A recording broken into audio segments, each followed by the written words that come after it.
Action council നേതാവ് മഹേഷ് തിമരോടിക്കെതിരെ ധർമ്മസ്ഥലയിലെ മുൻ ശുചീകരണ തൊഴിലാളി മൊഴി നൽകി എന്ന് സൂചന. കോടതിയിൽ ഹാജരാക്കിയ തലയോട്ടി തിമരോടി നൽകിയതാണ് എന്നാണ് മൊഴി.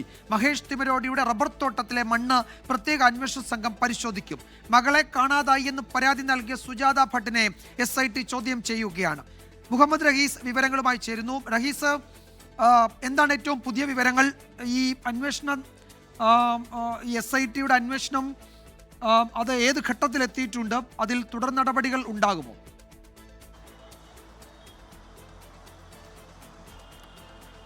വിജയകുമാർ, ഈ മുൻ ശുചീകരണ തൊഴിലാളിയായിട്ടുള്ള ചിന്നയ്യ, ഇയാൾ കോടതിയിൽ നൽകിയ തലയോട്ടിയുമായി ബന്ധപ്പെട്ടാണ് ഈ അന്വേഷണത്തിന്റെ തുടക്കവും ഇത്രയും നാൾ നീണ്ടുനിന്ന പ്രത്യേക അന്വേഷണ സംഘത്തിന്റെ ഈ ഒരു തെരച്ചിൽ, അതിന്റെ മറ്റ് ചോദ്യം ചെയ്യലെല്ലാം കടന്നുപോയത്. അതിന് ഏറ്റവും ഒടുവിലാണ് ചോദ്യം ചെയ്തപ്പോൾ താൻ ഈ തലയോട്ടി വ്യാജമാണ്, അല്ലെങ്കിൽ അത് താൻ കുഴിച്ചിട്ടയാളുടേതല്ല, താൻ മറ്റൊരു തലയോട്ടിയാണ് കോടതിയിൽ നൽകിയത് എന്ന് ഇയാൾ മൊഴി നൽകിയതിനു പിന്നാലെയാണ് SIT സംഘം ചിന്നയ്യയെ അറസ്റ്റ് ചെയ്യുന്നത്.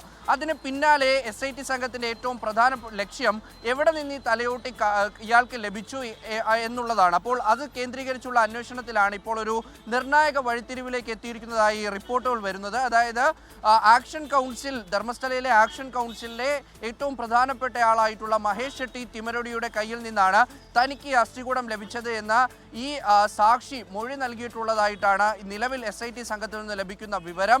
അത്തരത്തിലുള്ള റിപ്പോർട്ടുകളൊക്കെയും പുറത്തു വരുന്നുണ്ട്. അപ്പോൾ അദ്ദേഹത്തിന്റെ വീട്ടിൽ കഴിഞ്ഞ ദിവസം ഒരു പരിശോധന നടത്തിയിരുന്നു. കാരണം ഈ ചിന്നയ്യ താമസിച്ചിരുന്നത് മഹേഷ് ഷെട്ടി തിമരോടിയുടെ വീട്ടിലാണ്. അപ്പോൾ അതുമായി ബന്ധപ്പെട്ടുള്ള പരിശോധനയിൽ ഈ വീട്ടിൽ നിന്ന് മണ്ണ് ശേഖരിച്ചിട്ടുള്ളതായിട്ടാണ് വിവരം ലഭിക്കുന്നത്. അവിടെ ഒരു വലിയ റബ്ബർ എസ്റ്റേറ്റും മറ്റുമൊക്കെ ഉണ്ട്. അപ്പോൾ അവിടെ കുഴിച്ചിട്ടിരുന്ന ഒരു അസ്ഥികൂടം, അല്ലെങ്കിൽ ഒരു അസ്ഥികൂടം എടുത്ത്, അല്ലെങ്കിൽ തലയോട്ടി എടുത്ത് അവിടെ കുഴിച്ചിട്ട ശേഷമാണ് ഈ ശുചീകരണ തൊഴിലാളിയുടെ കയ്യിൽ നൽകിയത് എന്നുള്ള വിവരമാണ് നിലവിൽ പുറത്തു വരുന്നത്. അത് കേന്ദ്രീകരിച്ച്, ഈ മണ്ണ് കേന്ദ്രീകരിച്ചുള്ള പരിശോധനയൊക്കെയും നടന്നു വരികയാണ്. അപ്പോൾ ഈ പരിശോധനയിൽ ഈ തലയോട്ടിയിൽ നിന്ന് ലഭിച്ച മണ്ണും ഒപ്പം തന്നെ ഇയാളുടെ വീട്ടിലെ മണ്ണും ഏതാണ്ട് ഒന്നാണെന്ന് തെളിഞ്ഞു കഴിഞ്ഞാൽ സ്വാഭാവികമായിട്ടും അന്വേഷണം ആക്ഷൻ കമ്മിറ്റിക്കെതിരെ നീളും. അത്തരത്തിലാണ് ഒരു ഗൂഢാലോചന ഉണ്ടായിരിക്കുന്നത് എന്ന രീതിയിലേക്ക് കാര്യങ്ങൾ മാറും. ഏറ്റവും പ്രധാനപ്പെട്ട മറ്റൊന്ന്, ഈ അനന്യ ഭട്ട് എന്ന മകളെ കാണാതായി എന്ന് പരാതി നൽകിയിട്ടുള്ള സുജാത ഭട്ടിനെ ചോദ്യം ചെയ്തു വരികയാണ്. സുജാത ഭട്ട്, അനന്യ ഭട്ടുമായി ബന്ധപ്പെട്ടുള്ള വിവരങ്ങളൊക്കെ ഇന്ന് കൈമാറണമെന്നാണ് SIT സംഘം അറിയിച്ചിരിക്കുന്നത്. അങ്ങനെ ഒരു വിവരങ്ങൾ ഇന്ന് കൈമാറിയിട്ടില്ല എങ്കിൽ ഈ സുജാത ഭട്ടിനെ അറസ്റ്റ് ചെയ്യുന്നതിലേക്ക് ഉൾപ്പെടെ കാര്യങ്ങൾ നീങ്ങും എന്നുള്ളൊരു വിവരം കൂടി പുറത്തു വരുന്നുണ്ട്. അങ്ങനെയാണ് എങ്കിൽ ആരാണ് ഈ പരാതി നൽകാൻ പ്രേരിപ്പിച്ചത്, എന്തുകൊണ്ടാണ് പരാതി നൽകിയത് എന്നതടക്കമുള്ളതിൽ അവർ വിശദീകരണം നൽകുകയും വേണം. എന്തായാലും ധർമ്മസ്ഥലയിലെ കേസ് അന്വേഷണവുമായി ബന്ധപ്പെട്ട് ഏറ്റവും നിർണായകമായ ദിവസങ്ങളാണ് കടന്നു പോകുന്നത്. വിജയകുമാർ, സുജാത ഭട്ടിനെ കഴിഞ്ഞ കുറച്ച് ദിവസമായി SIT ചോദ്യം ചെയ്യുകയാണ്. ഒരു പക്ഷേ അറസ്റ്റിലേക്ക് നീങ്ങും എന്ന സൂചനകൾ കൂടിയുണ്ട്.